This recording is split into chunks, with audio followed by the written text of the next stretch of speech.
Glory to you, O Lord.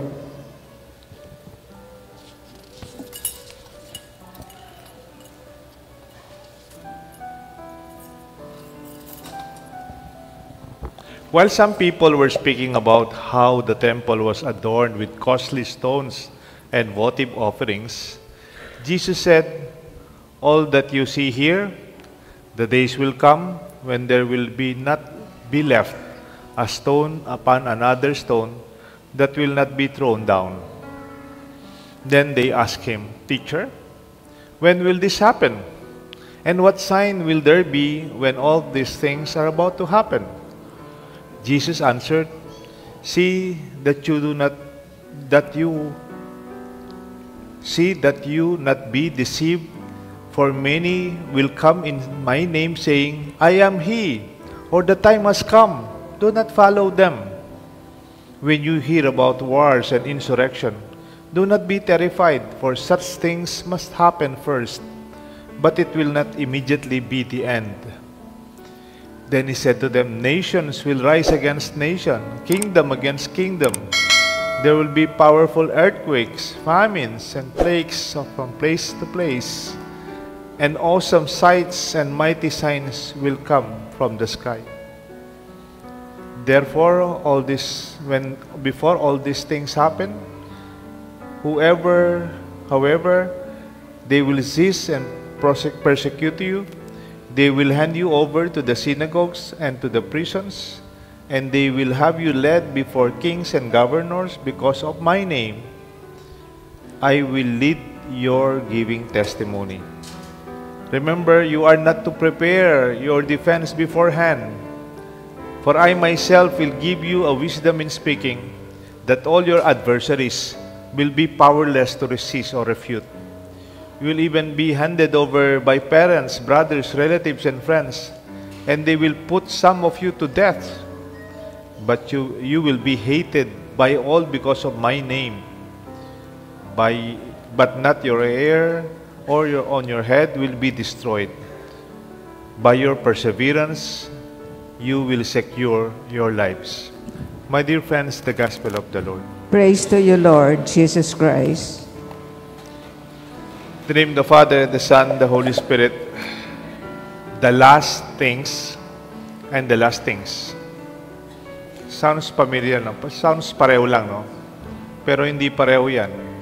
The last things, dalawang word, and isang word, last things. Yung last things, yung mga mangyayaring sa huling panahon.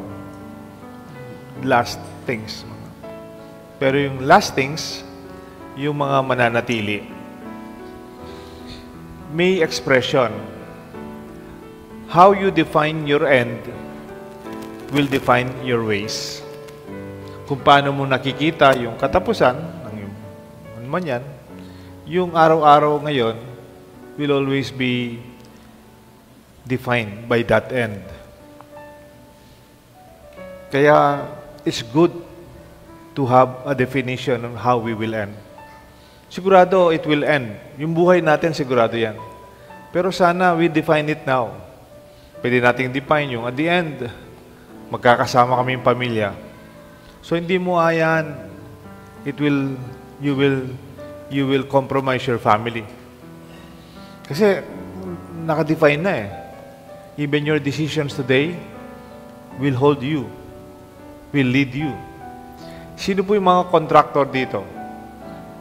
Mga engineer, mga architect. Huwag po kayong makatakot. Di naman po tayo magkakaroon ng Senate hearing.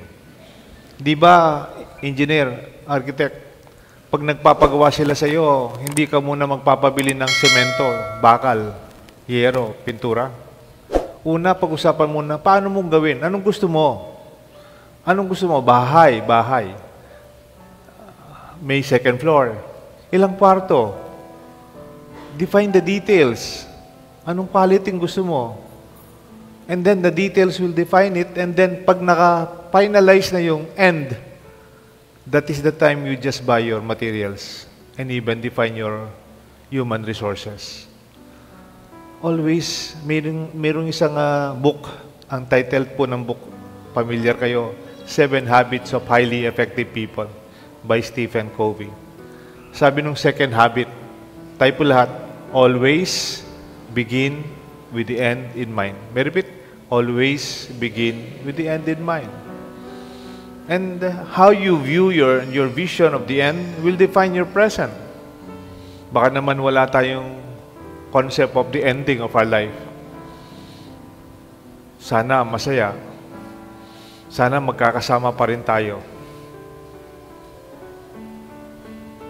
Sana sama-sama tayo. And how you define it, you make sure you take care of what you value more than anything else. Because leaders have a clear vision of a positive long term. May I repeat, leaders have a clear vision of the positive long term. Pwedeng magulo, pwedeng, kunyari, construction. Makita mo, may semento dyan, may bakal doon, may mga buhangin doon, parang magulo. Pero the leader, the builder, the owner knows at the end, it will be all well. It will be organized. It will be beautiful. That is leadership. Pero kung ordinaryong tao ka lang, nakikita mo lang yung immediate, yung ngayon, you don't see the end, the purpose, the fulfillment. Parang nawawalan ka ng gana. There are tragic lastings. Sabi ng ating gospel, may read again. Darating ang panahon, sabi ni Jesus dito, nations will rise against nations, kingdom against kingdom. There will be powerful earthquakes, famines, and plagues from place to place, and awesome sight and signs will come from the sky. Parang nakakatakot. If that is our perspective, it is true. Nangyayari naman ngayon, di ba? Terrifying things, fearful. There are sad, fateful destructions. Alam naman natin nangyari sa Cebu. After earthquakes, nag-second collection pa po tayo dito. Tumulong pa po tayo sa Mindanao. Hindi pa man po tayo nakatapos nun. Meron na naman bagyo, yung Tino. And then, meron pang isang bagyo, Uwan. Para bang, wow, end of the world na yata. Parang sunod-sunod. Doomsday perspective. Tragic future, a gloomy and dark ending. Sa Korea, noon, mayroong Moonish movement. Yung Moonish movement, Moonish, binibilang nila kung kailan yung end of the world. Yung focus nila, end of the world. Kaya noon, usong-uso yan eh. Sa Pilipinas, meron din yatang ganyan eh. Noon. Sa Japan, meron din. Alam niyo po yung nag-assassin doon sa Prime Minister ng Japan? Di ba he was assassinated? He was from that movement. Because he spoke something not supporting them. And then sa Korea noon, naalala ko, end of the world, nagtatagpo sila ng date. Halimbawa, April 6, something. Tapos 2000 something. End of the world na. Sige, end of the world na. Ibenta mo na yung tindahan mo. Isara mo na yung negosyo mo. Ibenta mo na yung bahay mo. Mag-resign ka na sa trabaho. Kayong mga bata, wag na kayong mag-aral. End of the world na. Yun. Nagsama-sama sila sa isang gymnasium na malaki. Naka-white sila lahat. Hinintay nila yung end of the world. Tapos, isang araw na, wala pang nangyayari. Second day, wala pa rin. Third day. Fourth day, may ranop daw po, may kakawani na lang. I mean, nobody knows. Sabi nga ni Jesus, either the Son of Man would not know. Only God the Father, the Creator, knows.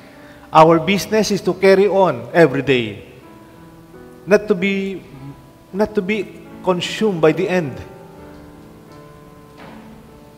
But to be consumed by the daily task. Because for us, the days will be glorious when it comes to end. Next Sunday, we will celebrate Christ the King. The ending of our time, the kingdom of God remains. We don't have a tragic future or last things that are fearful, because our things that last are hopeful, looking forward, they are assuring and encouraging. yung opening prayer ko kanina, tsaka yung prayer natin mamayang offertory. May we have lasting happiness and hopeful waiting. Yung paghihintay natin, puno ng pag-asa. Ang ating pagsasama, ito sana'y maging walang hanggang kaligayahan. Because we do not have a temporary God. Ang Diyos ho natin hindi temporary. I could bravely say even these presidents, the emperors, the kings, they are temporary. Pagkatapos ng term, tapos na. Even yung mga naunang hari, the Julius Caesars, the Charlemagnes, the emperors, how powerful they are, but they have endings.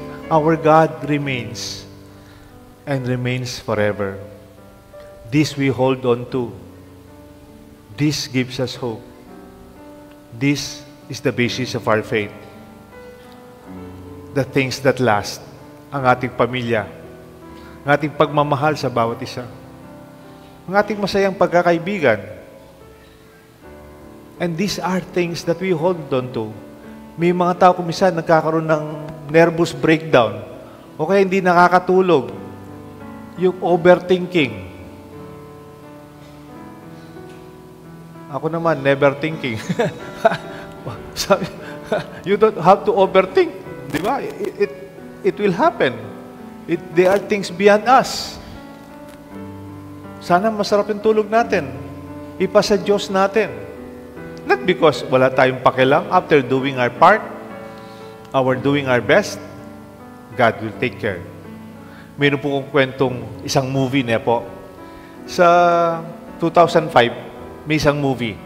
3 beses ko pinaunood. Ang title ng movie, The Kingdom of Heaven. Ang bida po dito, si Orlando Bloom. Favorite ko po yan, action star. At saka yung magaling na director ng action movies, si Ridley Scott. Yan, magaling po yung mga movies niya. Ang kwento po dito, may isang kingdom, may isang kaharian, nasa taas ng bundok. Ang ganda-ganda.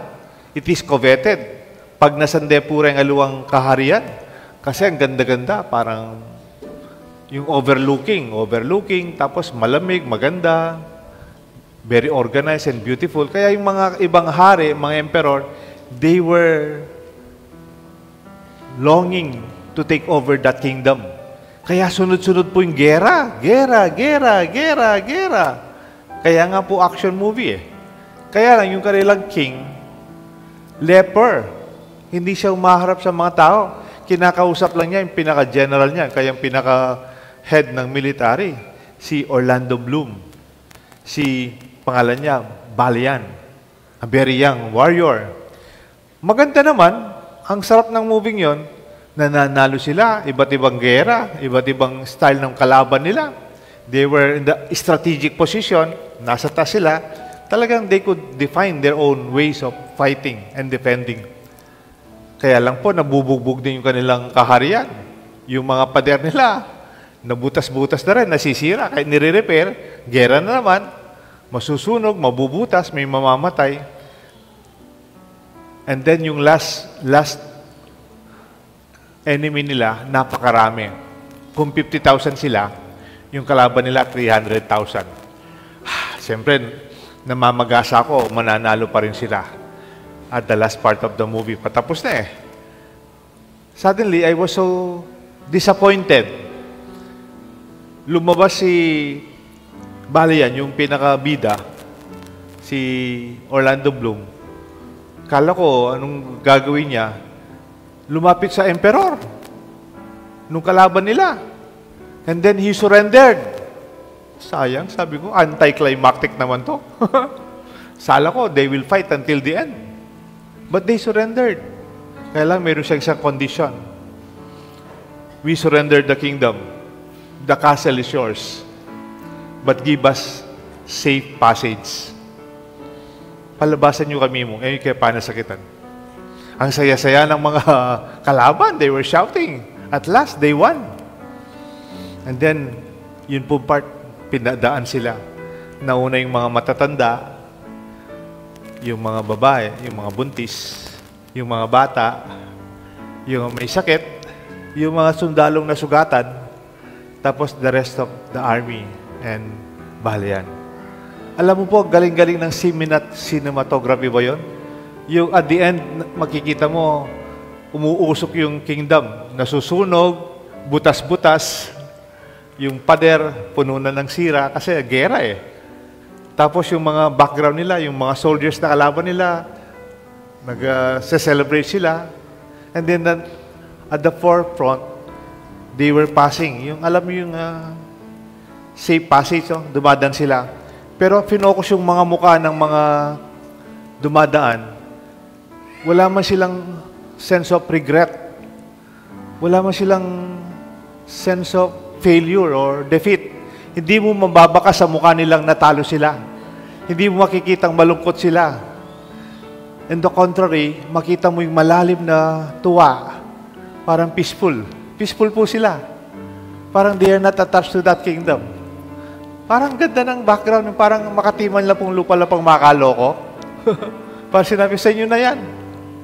Kasi meron pong linagay at the last of the movie, sabi niya, not the mortar and not the walls, but it is the people and their way of life that makes the kingdom. Hindi yung pader, hindi yung mga bato, ang mga tao at ang kanilang buhay ang tunay na kaharian. Oo nga naman po, Ang ending ng movie, they were in a remote forest.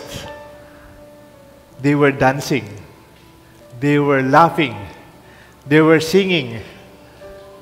They were cooking. They were eating. The children are running.